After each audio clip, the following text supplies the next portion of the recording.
আসসালামু আলাইকুম। তো আজকে এই যে দেখুন, আজকে আপনাদেরকে দেখাবো। অনেকদিন যাবৎ আমি বলতেছিলাম যে আমার বেলকনির আপডেটটা আপনাদের দিতে পারছি না, ঠিক আছে? তা আসলে বেলকনিতে দেখুন অনেক ধরনের গাছ লাগাইছিলাম আমি। গাছ আনা থেকে শুরু করে সব কিছুরই আপডেট দিছিলাম। And আমি বেশ কিছুদিন ধরে আমার পেজের একটা প্রবলেম ছিল, এই জন্য আমি ভিডিও ছাড়তে পারি নাই।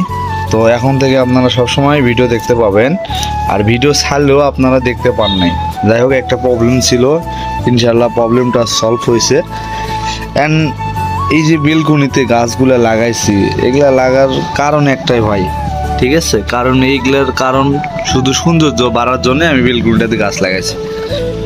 অনেক ধরনের মানুষ অনেক ধরনের কথা বলছে, অনেক কমেন্ট করছিল, হ্যাঁ, যে কেন বেলকনিতে গাছ লাগান, বাট বেলকনিতে ছেলে মানুষ হয়ে কেন গাছ লাগাইছেন, ঠিক আছে? আসলে আমার ভালো লাগছিল দেখে আমি বেলকনিতে এত সুন্দরভাবে গাছ লাগাইছিলাম। অনেক গাছ রয়েছে বেলকনিতে, আর সবগুলো গাছেরই আমি নাম বলতে পারি না, নিজেও জানি না, ঠিক আছে? আপনারা অবশ্যই যেগুলো গাছের নাম জানেন কমেন্ট করে জানায়েন, আমারও ভালো হবে শুনতে, ঠিক আছে?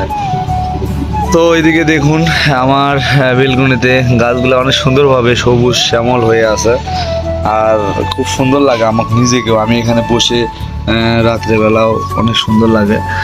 আর এখানে যে বাঁশ ঝাড়টা শুকিয়ে গেছে, আবার নতুন করে পাতা বাড়াচ্ছে, ঠিক আছে? আর এই যে আমাদের ড্রাগনের গাছটা, একটা ড্রাগনের একটা শিপা হয়েছিল, এখানে একটা থেকে আরেকটা দুইটা হয়ে গেছে। এটাতে কি জানি শিপা বাড়াচ্ছে, আমি জানি না নিজেও। আর মরিচ তো অনেক মরিচ খাইছি এই গাছ থেকে, ছোট্ট একটা গাছ থেকে মরিচ, অনেক ধরনের গাছ রয়েছে এখানে। আর মরিচ দেখেন পাইকে একবারে লাল হয়ে গেছে, শুকিয়ে গেছে, আবার নতুন করে বাড়াচ্ছে, ফুল বাড়াচ্ছে। এটা 12 মাস মরিচ ধরবে। আর এই গাছটা দেখতেছেন, এটা হচ্ছে পেঁপের গাছ, অনেক বড় একটি পেঁপের গাছ, পেঁপাও ধরবে। এই তো ফুল অলরেডি আসে পড়ছে। তো আর এটা ঘাস ফুল, বিভিন্ন ধরনের ফুলের গাছ, এটা ঘাস ফুলের গাছ, এটাও ঘাস ফুল, এটা কি জানি ফুল আমি জানি না, ঠিক আছে? এই যে কাঁটাওয়ালা গাছটি, অনেকজন কমেন্ট করছিলেন যে এই গাছটার নাম কি, আর এই গাছটার নাম আসলে আমি নিজেও জানি না, কাঁটাওয়ালা গাছই আমি বলি শুধু। আর এই যে একটা দেখতেছেন, এটা লেবুর গাছ, হ্যাঁ, দেশি লেবু, লেবু ধরবে, ফুল আসে না এখনো।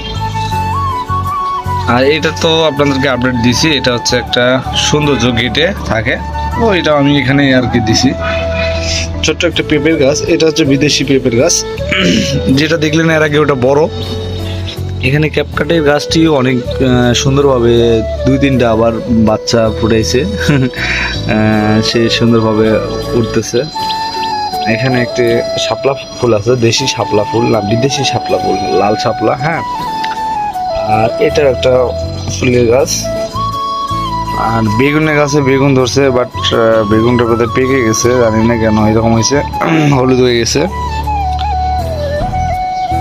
গেন্দা ফুলের গাছ এখানে রয়েছে, ঠিক আছে? খুব সুন্দরভাবে আমার এই বেলকনিটা আমি সাজাইছিলাম। অ্যান্ড আমি প্রথমে মনে করছিলাম যে এভাবে হবে না, একটা ছেলে মানুষের দ্বারা এত সুন্দরভাবে একটা বেলকনি ফুটে উঠবে। তো বাট বেশ কিছুদিন গাছগুলাকে যত্ন করার পরে আজকে অনেক যত্ন করি ভাই, ঠিক আছে? যত্ন না করলে আসলে কিছুই হয় না, ঠিক আছে? যত্ন করলে অনেক কিছুই পাবেন আপনারা। মনোযোগ দিতে হবে, যে কোনো কাজকে মনোযোগ দিয়ে কাজ করলে অনেক সফলতা পাবেন। ধন্যবাদ সবাইকে, আমি আমার এই আপডেটটা দেওয়ার জন্যে। আপডেট দিলাম, আবারও নতুন করে আপডেট দিব সুন্দর গাছ নিয়ে আসলে। আমার এই যে ইয়ের গাছটা অনেক দূর উঠে গেছে, ওই যে তারে উঠে গেছে, হ্যাঁ। আঙ্গুরের গাছটা আঙ্গুর ধরে না, একদিনও ধরে নেই আঙ্গুর, আজকালই বড় হয়ে যাচ্ছে। ধন্যবাদ সবাইকে, আসসালামু আলাইকুম।